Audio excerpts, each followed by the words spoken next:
The man does positive work. The man does positive work when he lifts the block because applied force F is in the same direction as the displacement. When he lowers the block to the floor, he does negative work.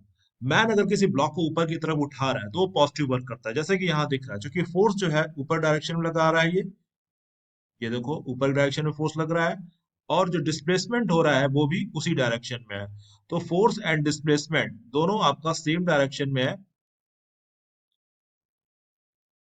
Force and displacement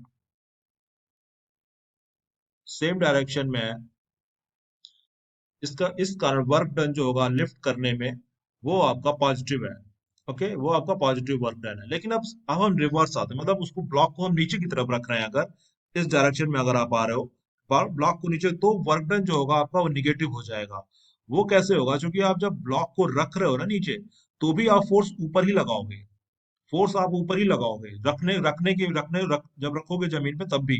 और displacement आपका नीचे की तरफ हो रहा है, तो force and displacement में 180 डिग्री एंगल बन गया। जब 180 डिग्री एंगल बन जाता है फोर्स और डिस्प्लेसमेंट में, तो आपका नेगेटिव वर्क होता है, तो ये वर्क जो होगा आपका निगेटिव होगा। तो ये इंपॉर्टेंट चीज है, जो कि कॉन्सेप्ट है, जो कि आपको जानना चाहिए। जब लोअर करते हैं ब्लॉक को, जब ब्लॉक को नीचे रखते हैं किसी आदमी द्वारा, तब वो निगेटिव वर्क करता है, पॉजिटिव वर्क नहीं करता है। ओके।